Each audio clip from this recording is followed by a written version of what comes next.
time for the fruits of our labor. See if this is worth it. This definitely looks good and smells good.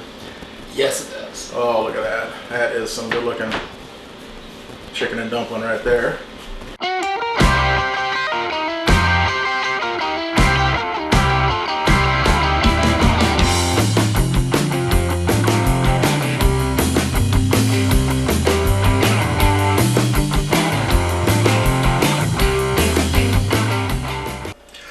For those of you paying attention, yes, I'm wearing a different shirt. Why? Because to make this, we have to go back in time. I went back to yesterday. Today is now yesterday, and we're starting with the stock. We have to get the chicken cooked down and make a broth, and that's what we're gonna make the soup or the dumplings out of. So you get a big old stock pot. To that, you're gonna add carrots, celery, and onion. To that, I'm gonna add some garlic, about however much you want. To that, some pepper.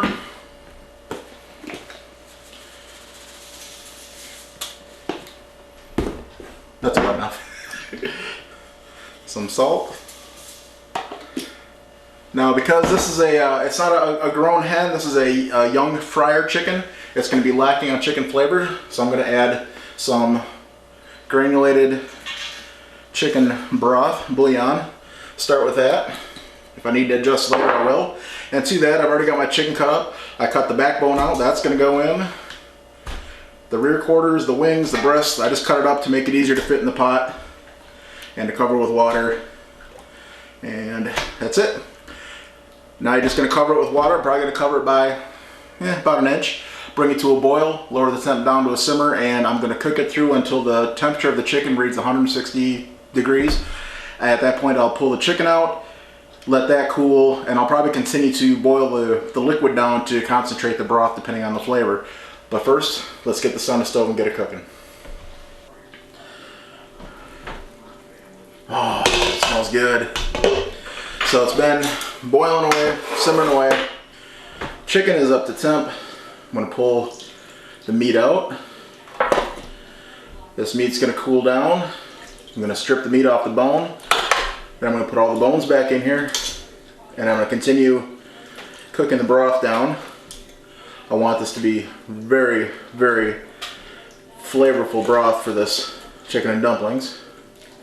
And then,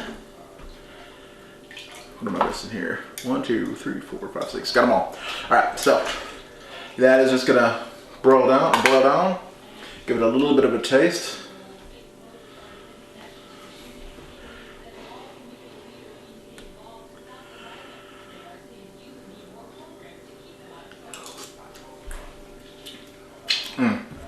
Fantastic.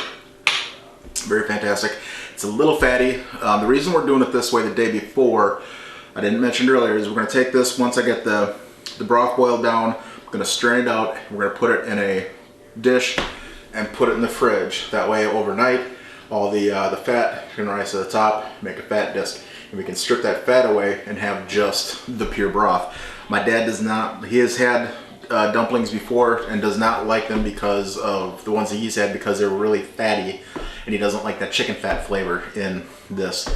And I agree, it is very strong in this right now, so I will get the fat off, and then tomorrow I'm just going to go ahead and reheat up the broth, put my dumplings in, and it'll make it, and it'll be less fat in it, and hopefully picky eater dad will enjoy it. So this is going to go back on the stove, continue to simmer. I'm going to strip the bones, or the meat off the bones. The bones are going to go back in here. I'm not going to put the skin back in because that's just going to add more fat.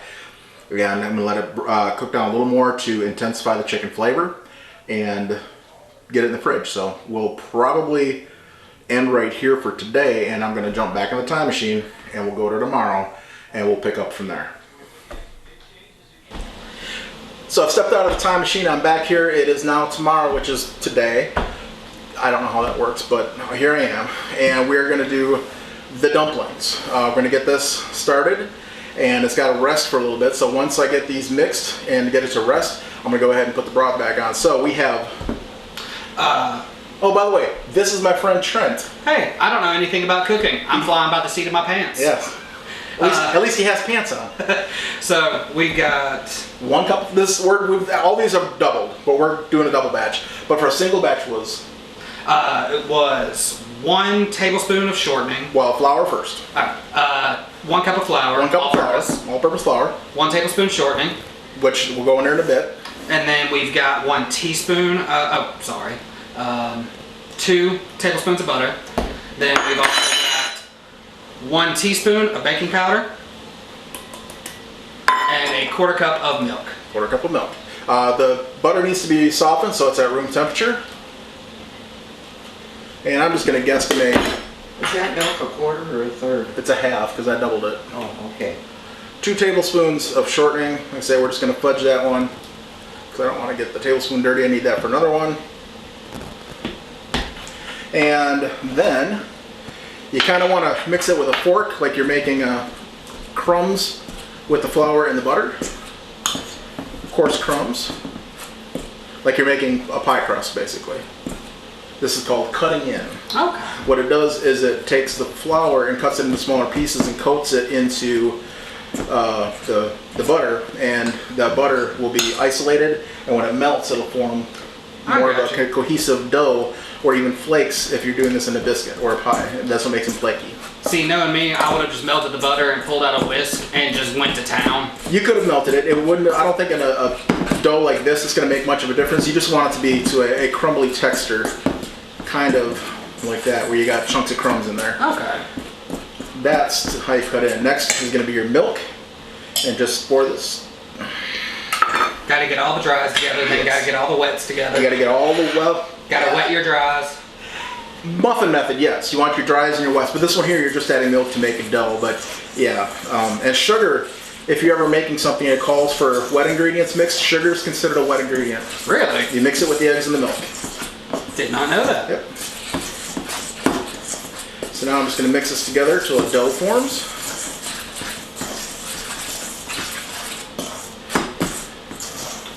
So like say in this scenario while you're mixing it, could you add more milk if it becomes too dry, Yes, or yes. do you want to avoid that? You know, you can add it at this point. Once it gets to once you let it rest, you really don't want to add much. So now I'm just going to get in there and work all the flour into it. I don't want to go over mix it, otherwise it's going to be really tough. I just want to make sure that the flour and the milk and the butter and the shortening kind of all incorporate so I can get it into one homogeneous kind of mass like Play-Doh. Okay. Oh, by the way, I've never made this before either. I'm not really flying by the seat of my pants. I've made pastry before, and it's similar to pastry, but I've actually never made a dumpling. So once you get into where it forms a dough ball like that, you're done.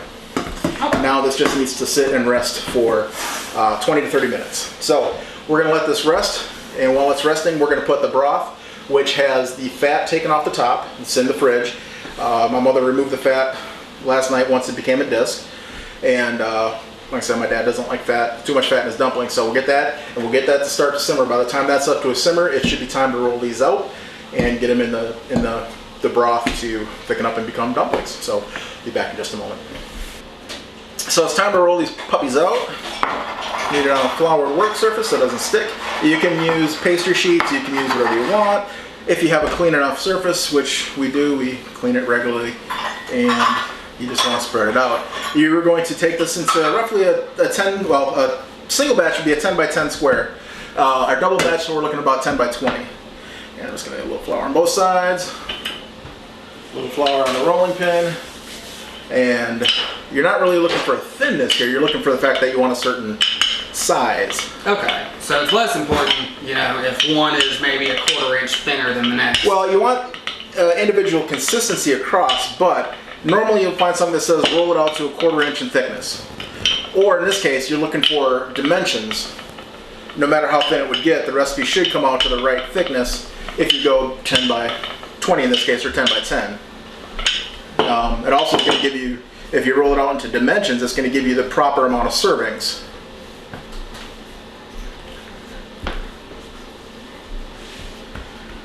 Kind of give us more of a rectangle shape. I'd ask Trent to measure this, but Bad idea. I wouldn't recommend it. yeah, he'd have to measure it several times to make 10 inches. There you go. Oh, that's the first dirty joke I said on my channel. I'm glad I could be a part of it. All right, and the last thing we're gonna need, you have a wheeled pizza cutter? Yeah. Top drawer? I can try and grab it. Right under the stove, or oven, I'm sorry. There should be a pizza wheel in there. There we go. And I'm gonna cut this into roughly 1.5 inch squares. So that's gonna be this way 3 times, cut it in half. Then there should be, that'll be close enough, wouldn't you think? I'd imagine so, but also I'm not allowed near sharp things in the kitchen. Not that sharp. Oh! So, now what we're gonna do is take these and add them one at a time to the pot of water. So we're gonna get the camera set back up over there and just show what it's looking like adding them in. All right, so you wanna add them one at a time. And if they break, that's fine. Turn it up so it'll be a little harder for simmer.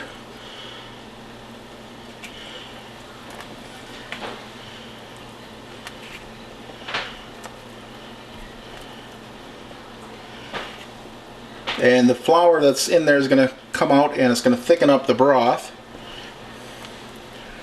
Not exactly sure how many this is going to hold.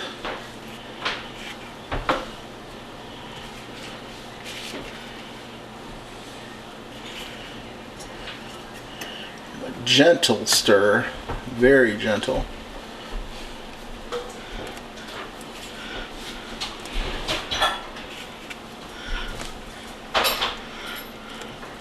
Get a little more of a simmer going here.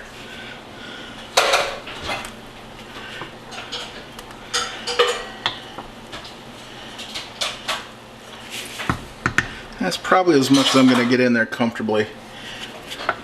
And we're just going to let this go until they're cooked through, about 10 minutes probably. When they're cooked through, I'm just going to add the chicken and kind of move the chicken down to the bottom so it can heat up. So I've got a few dumplings left. Alright, see this? The dumplings are just about cooked. I'm going to add in the chicken that you saw me do after I went in the time machine yesterday. It's been pulled apart.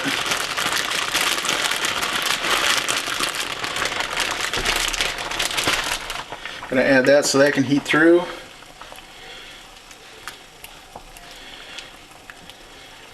Yeah, we'll go all that chicken. We'll put it all in there. We got it. Might as well use it. And that is chicken and dumplings. Oh, look at that, I found another piece of bone. A piece of gristle or something. That don't belong in there. So that's going to heat through. And we're done. I'll show this again when it's time to serve. It's time for the fruits of our labor. See if this is worth it. This definitely looks good and smells good. Yes, it does. Oh, look at that. That is some good looking chicken and dumpling right there. Alright, so what we got for dinner tonight is, of course, the main attraction, the chicken and dumplings.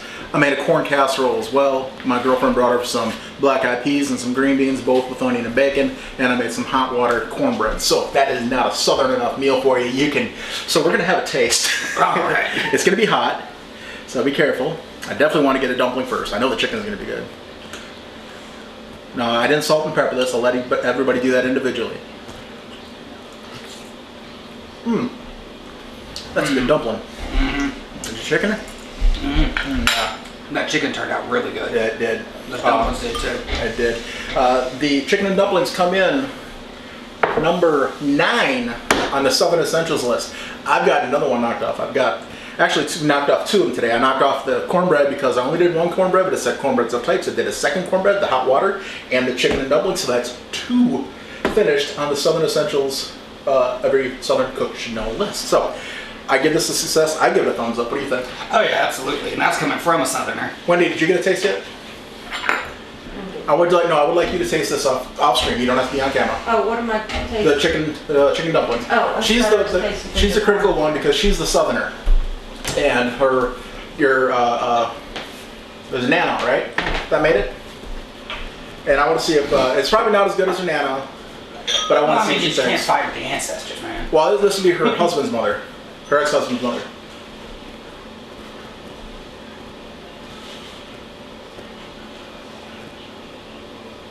Like I said, salt and pepper to taste on the table. So don't make a note on that. I'm going back for more. You can have more. What do you think?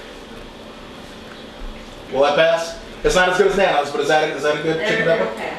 Is that better than Cracker Barrels? Absolutely. Oh. Anyway, I can't, picky eater, so what can I say? Y'all, thank you for watching. I hope you enjoyed it, and we're going to come back every Thursday with some more of these Southern Essentials until I get that list finished. So, thank you for watching. Thank you for joining. Thanks for watching, guys. Be sure to like, comment, and subscribe. And have yourself a great night.